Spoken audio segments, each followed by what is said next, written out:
Good afternoon. Thank you for coming, everybody. My name is Jared Buehler. I'm one of the homicide detectives assigned to the death investigation of Mr. Ronald Bell. On January 1st, 2023, at approximately 1 p.m., Edmonton Police Service patrol officers attended 10714 106th Street, the house behind me, in response to a report of a deceased male, later identified as 70-year-old Ronald Bell.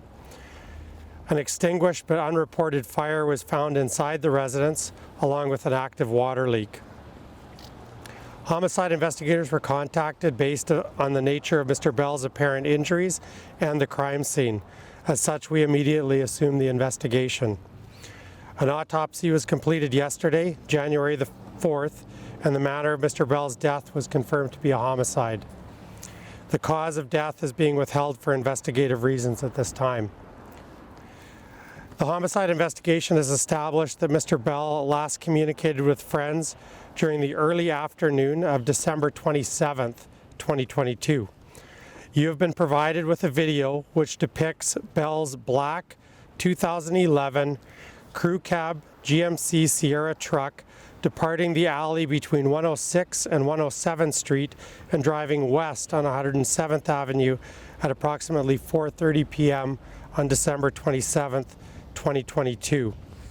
So for reference, that's the alley behind the house that exits to 107th Avenue, and the truck went west on 107th Avenue at 4:30 on December the 27th. Mr. Bell's truck, bearing Alberta plate 77N, as in November, 728, has yet to be located. We're requesting the assistance of the public in locating this vehicle. We suspect that Mr. Bell had already been murdered inside his residence at the time that this vehicle was observed westbound on 107th Avenue on the 27th of December.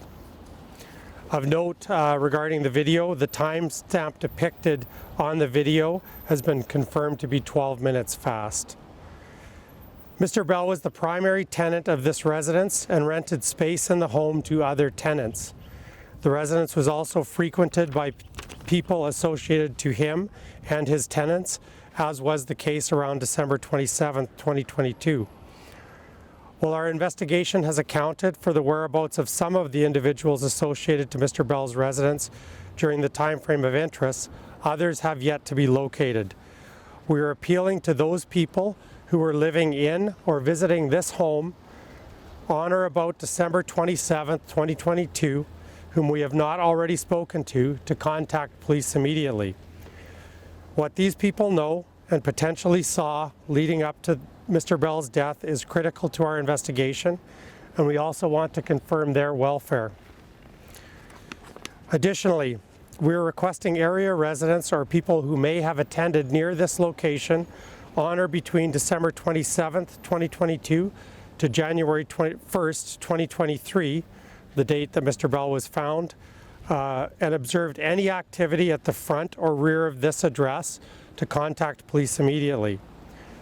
Ultimately, any observed activity at this residence during the time frame is important to the investigation. I would point out that the house is the first house north of this Husky station, which is an area landmark and is a heavy traffic area.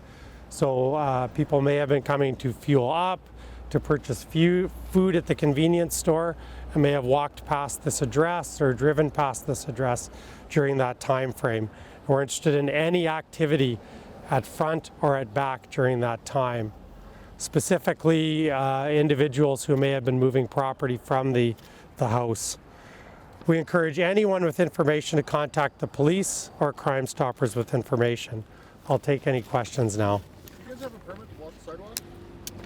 Great question. How many more people are you looking for? Do you think you'd like to speak to still? What we do know is that the residence was occupied by several people. As I mentioned, we've spoken to some of them. Those people we know had guests over leading up to the 27th. So we don't have an exact number. We want to speak to anybody who had any reason to attend here, to visit, to stay the night during that time frame leading up to the 27th.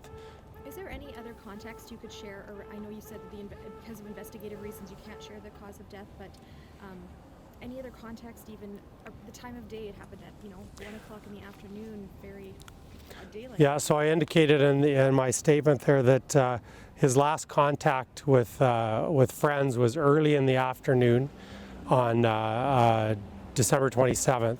So just after lunch would be his last contact. That vehicle you saw, or that you will see in the video that we've released, is turning out of the alleyway to 107th Avenue westbound at 4:30 exactly.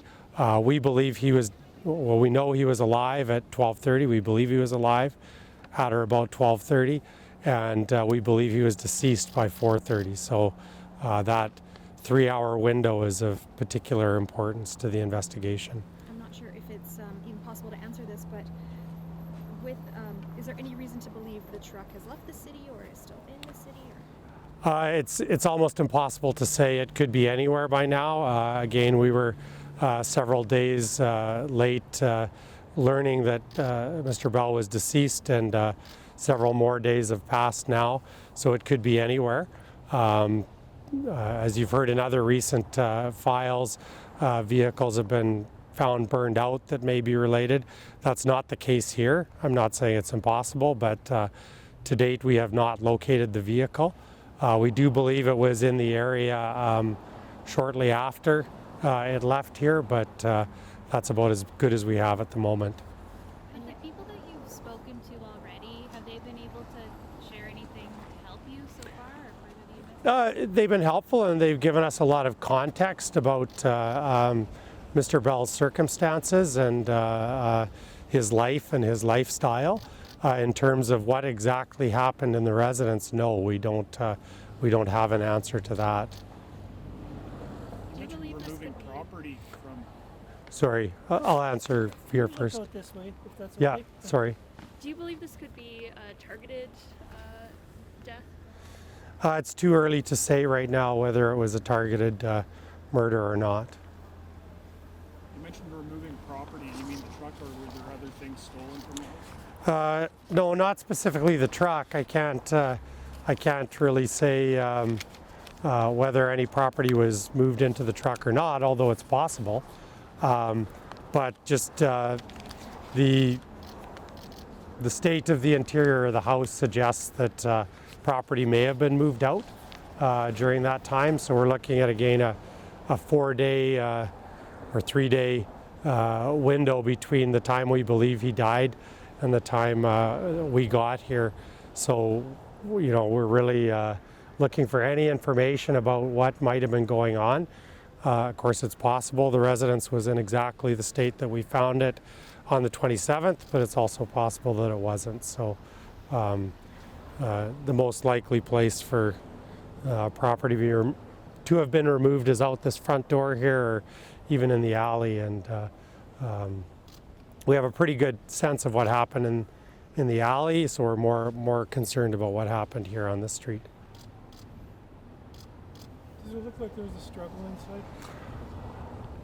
inside? Based on our scene examination and the autopsy, I think it's safe to say that there was a very violent event that occurred. There was a struggle, some sort of violent altercation. Any other questions? Thanks very much for coming.